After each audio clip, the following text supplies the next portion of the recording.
Well guys, we did it. Long Bed Larry is here at the paint shop for his final paint job. This is gonna be awesome. Don't worry, I'm gonna show you guys how we got here, but to do that, we have to rewind about 6 months for you to see the whole process I went through to get this thing ready for paint.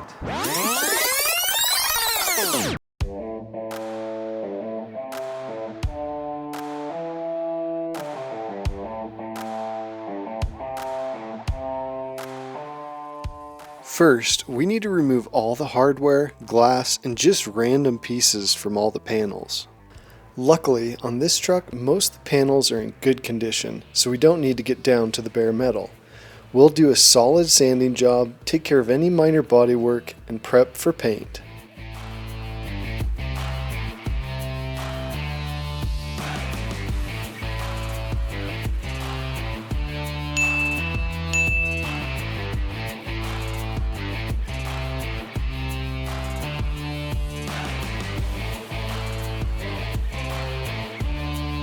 Don't worry, this video is only going to have about 30 seconds of sanding. I promise.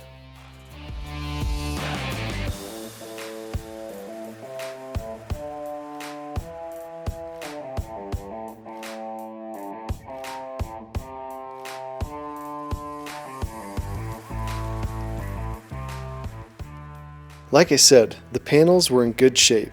The one major exception was the rear passenger door. The passenger rear door needs a lot of work. You can see all down here, up here, through here. There's some body filler that has been put on there years ago, and it looks like they did a good job, but it's just getting old, it's cracking. So this is gonna be a tough repair. I knew this door was going to be difficult and possibly outside my comfort zone. So I decided to take it to a local professional for some advice. This is Robbie Layton, one of YouTube's best and brightest when it comes to paint and bodywork. He's taken some of the worst restoration candidates and turned them into gems. Looks like it's failing. Somebody was happy with the Bondo on that, weren't they? Here, lift it up. To the inside. Holy crap. Looks like an old school bodyman did this. We got all the holes. Oh, drilled holes. So they drilled holes to pull it. What do you think? I think I'd throw it away and just buy a new one. I would get the outside sandblasted and let's reassess it.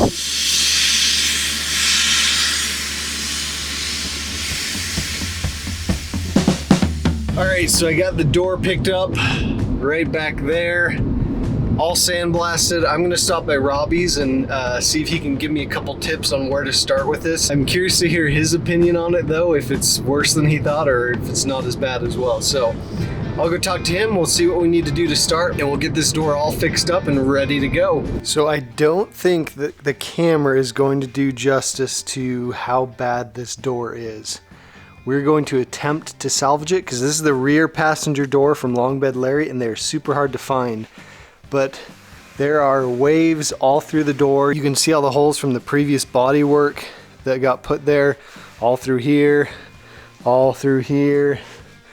up here. I mean, this looks like it's been welded before somehow. There's a big gouge right here. Now I've spoken with Robbie on this. He's given me some pointers. So first thing we're gonna do is weld up all the little holes on here and then grind that flat so all the holes are taken care of. Then we're gonna get our hammer and dolly and start pounding the metal, see if we can get some of those low and high spots to settle down.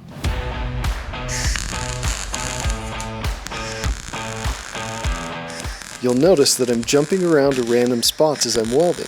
This is to limit how much heat I'm putting into a small area. Welding generates a lot of heat and will warp the sheet metal if you get your heat too concentrated in one spot.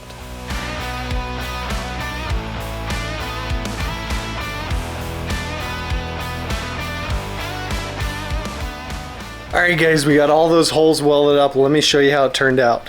That is how many holes there were. Tons of them. And it's difficult because welding obviously heats the metal, so it warped even more than it was. But you know, you gotta do what you gotta do, right? So what I'm gonna do now is get the flap disc on my grinder and grind all these down and just be gentle on it. I don't wanna grind through any of the good metal. And then we're gonna see what the texture of the metal looks like, or the undulations of the metal look like from there. So making a little bit of progress, but I have my doubts as to whether this door can be saved.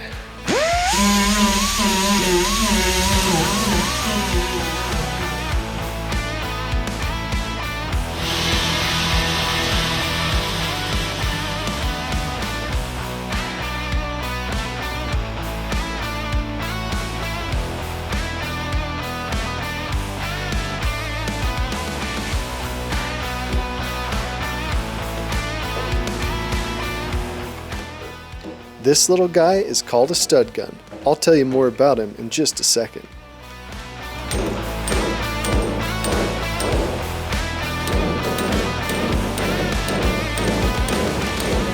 So I'm not an expert in body work, and I'm really new at using this stud gun, but I figured something out real quick.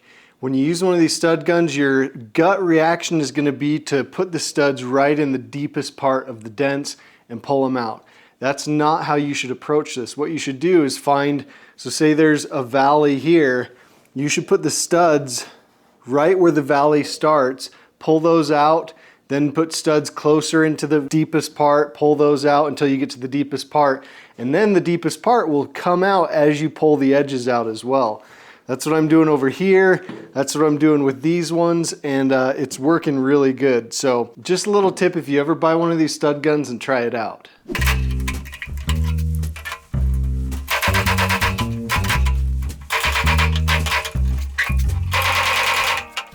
Well guys, I think I'm gonna admit defeat on this rear door. As you saw, I tried a lot, got the stud gun out. It has made a lot of progress, but I just don't think I'm going to be able to get it to the point where I'm satisfied with it.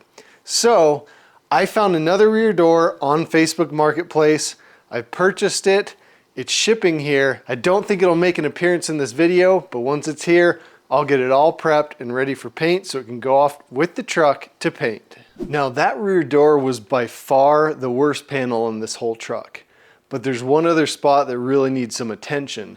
The passenger rocker panel looks like at some point someone tried to drive over something and it crushed almost the whole thing in. So let's go take a look at that.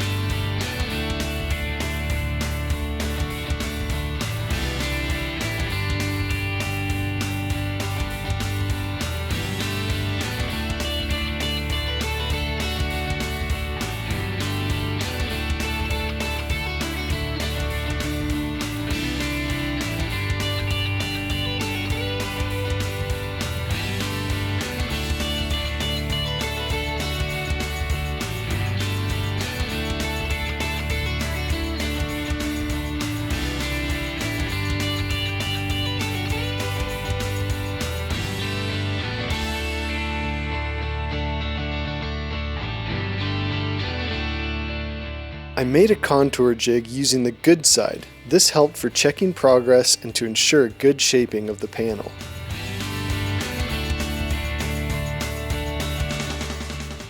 A quick mark with a pen and we continue working the low spots.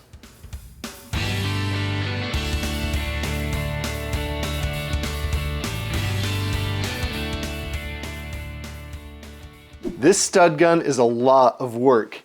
You can see I've got the rocker covered in these studs all welded on there. I'm making progress little by little, but I think this is something I'm gonna keep working on in my free time over the next couple weeks. Now, I really wanna dive in and see what happened in our rear axle on our last test drive.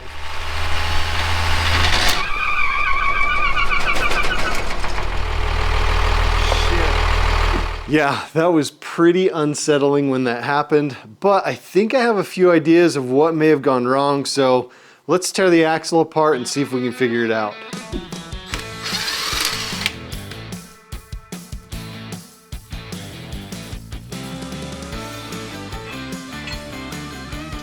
We've got the bolts pulled out of the pumpkin.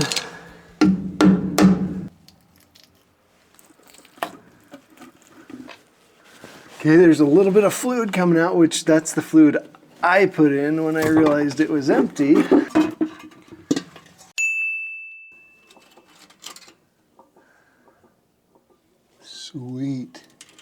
from a bearing. So in my mind, that's actually good news if it's just the bearing. So it's that bearing right there where the pinion comes in. You can see all the teeth look fine that I can see, so hopefully that's it. I was expecting to see everything kind of shredded apart, but it looks like it's just the bearing. Well, we know at least the pinion bearing is bad. Who knows what else? So let's pull the thing apart, inspect everything. Best case scenario, we're just replacing a pinion bearing.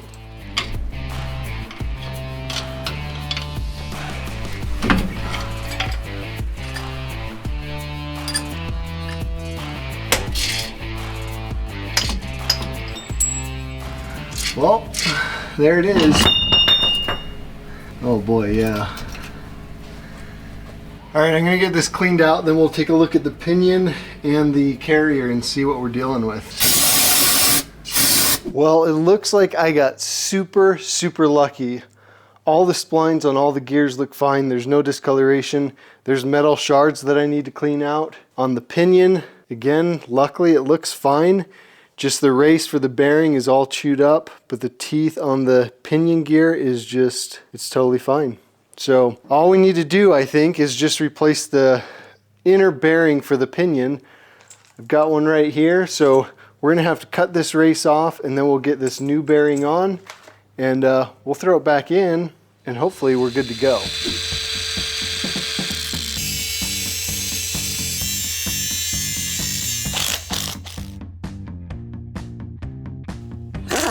All right, I got the old race off. That was kind of a pain. I actually had to go back to the grinder and get it off that way. But we've got our new bearing here, so we need to put this on. We need to heat it up so it expands and will slide right on. I've got a video showing how I do this.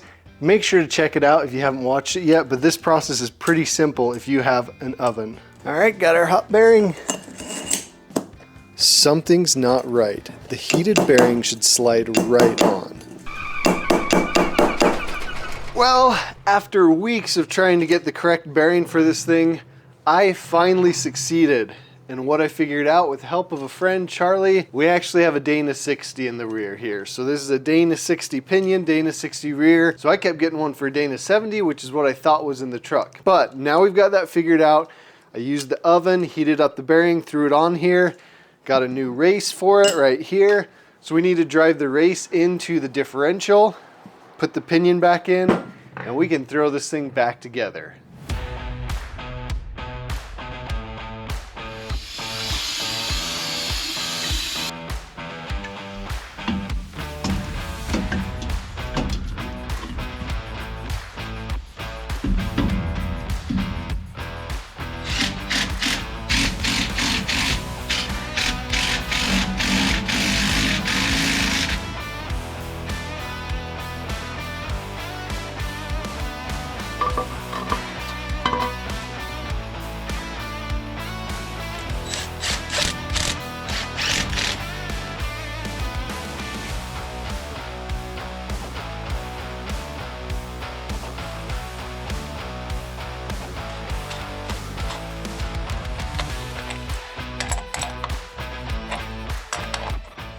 Wow, luckily that wasn't too bad to figure out. As soon as I realized it was a Dana 60, not a Dana 70, I just had to get the right parts here and it was pretty easy to put back together.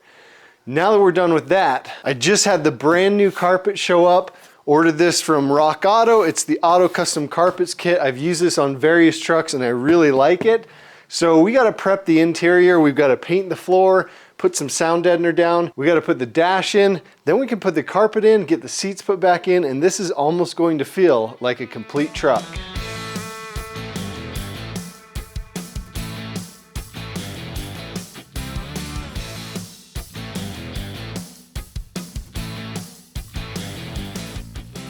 This Dynomat sound deadener is a must-have for these older trucks.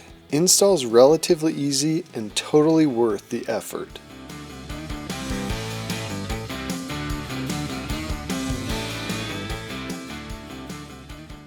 The next step on the interior is to install the dash. The problem is the dash I have for this truck is not the color I want it to be. We're gonna go with a black interior scheme, so we need to paint it. So to do that, we've got this SEM adhesion promoter for plastics. And we've also got the SEM color coat in black. I've already got everything cleaned and taped off, which is a very important step to do this. So let's get the adhesion promoter put down and get it painted.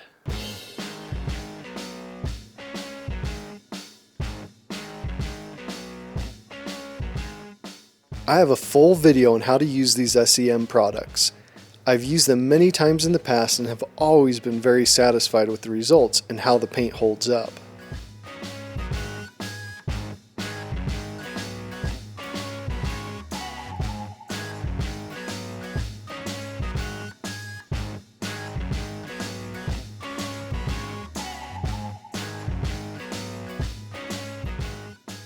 All right, we have all the sound deadener in. We're ready to throw the dash in, see how it fits, get all the wiring and AC stuff to fit well behind it, how it came from the factory. So let's see what we can do.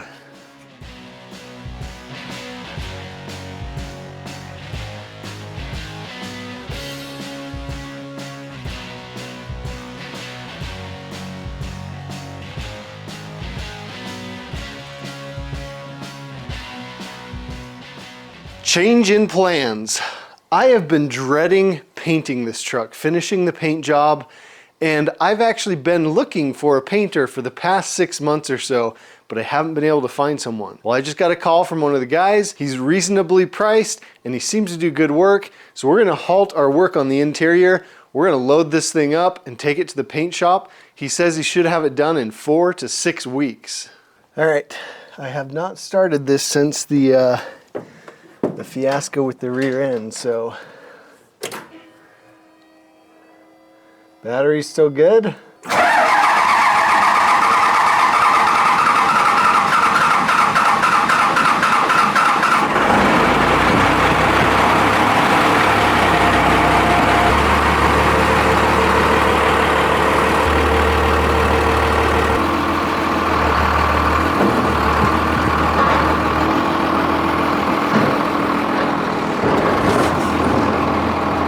All right, we have it all loaded up.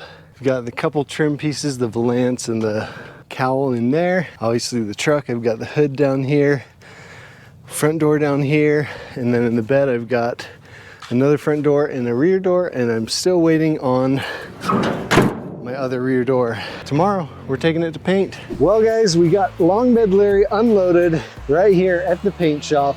I didn't think this day would come, but here we are. He says it's gonna take about a month and a half.